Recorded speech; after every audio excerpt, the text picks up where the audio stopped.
Hey, fellow snowmobile enthusiasts and all those DIYers out there. Today I'm going to try to attempt to put a fuel sock on my 2012 Rush that I bought new. So 8 years I have not put a fuel filter or a fuel sock on, but it's been running good. I've been running regular gas through it for 8 years. With that we have ethanol, which in my eyes can create quite a problem with especially two-stroke machines and machines that you store for 6-7 months out of the year. So today got fuel socks. I bought these 3 for $15. I'm sure if you bought the Polaris OEMs it'd be considerably more expensive. I also bought a fuel filter. I'm not for sure if I'm going to install this today because I don't know if I need it. I'm going to first see what the fuel sock looks like and see if it's all gunky and got all kinds of crazy stuff on it. If it's clean, I probably won't replace this because this is a lot more work. You have to take a lot more stuff off here. So, and one other thing, I'm summarizing them. And to summarize, my snowmobiles over the years, I've stabled the gas, I've greased all the zerks. The new machines don't have grease zerks on them, or few grease zerks. And then I kind of put them away for the summer with a battery tender on them. And next season, just before the season opens, I drain all of the fuel out completely, as dry as I can get it. I add in at least 5 gallons of fresh gas, and then I get ready for the trails for that season. So anyway, the side panels, this has to, the cover here has to come off, and once that's done, we'll get into the whole fuel sock installation. So hang on, here we go, be right back. So now we have to remove these 2 star bolts, and then we've got these body clips on both sides, and then you've got a wiring harness up in here that you'll have to unclip, and you'll see once that pulls up. I'm not going to bore you with undoing all the bolts and stuff. I'll be right back in 1 sec once I got the hood off. So now that I've got the hood off, you've got your air intake, which I put a little towel in here. You don't want to drop anything in there, that would be really bad. Then if you look underneath here, this is the part we're going to be taking off. But before you do that, if you're by yourself, this little piece of molding here, you have to take this nut.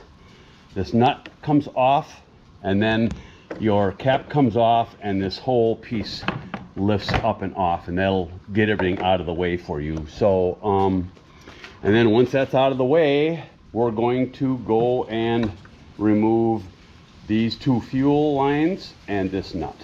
So now we're going to go and try to remove the high pressure lines, and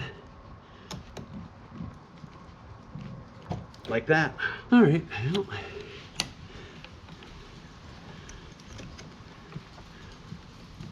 There we go. All right, done deal.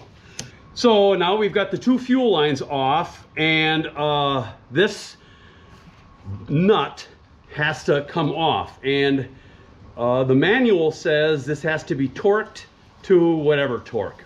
I don't have this special torque tool that Polaris has. So what I did is I put marks on this and on the machine. So when I tighten this cup back down, it'll be hopefully in the right spot. And I don't know if this is going to work, but I've got this is like a rubberized kind of a pipe clamp, I guess. And again, I don't know what they use to take this off when they're doing it, but I put it on upside down. Okay, well, let's do this, and we'll see if this thing even budges it. And this tool here is, you can buy almost any place, like Menards or wherever. There we go. Wow. Oh, that's tightening it.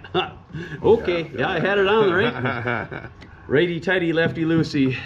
It's early. It's early. At least we know she moves. We know she moves, and we know she moved extra tight in that direction, so here we go. All right.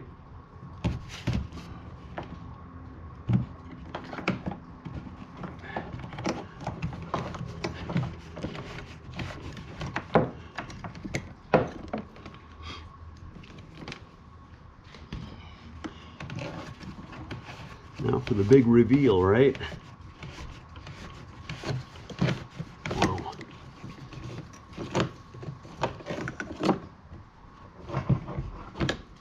Let's see what that looks like inside.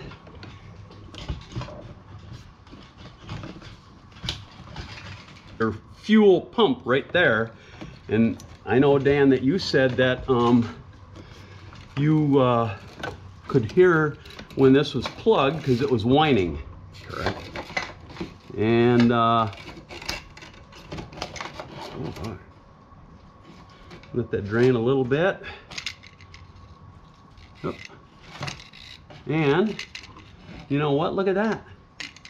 There's no gas in it. Isn't that amazing? What a deal. I know. How crazy is that? And how does that look compared to yours? Looks pretty good. Really? Okay. Well, that's a good sign. All right. So basically, what we're gonna do is gonna put the new sock on. So one thing that does not come is this stainless steel, restraint. So because the one that is on here is a one-time shot, so you have to buy one of these. Anyway, so it's back assembled. It was pretty doggone simple. I lined the marks back up there, as you can see, and I don't think I need to put on a new gas filter because the sock looks really good. And I've seen people that have had pictures of socks and it's all full of like gooey, slimy, syrupy stuff, right? And this looks good. My fuel pump was not whining, and that's one of the big things that they say your sock and your fuel filter are probably somewhat plugged if you hear that high-pitched sound on your fuel filter. So anyway, all I have to do now is go and put the covers back on and call it good. So anyway, hopefully this helped, and you'll be able to maybe do this yourself.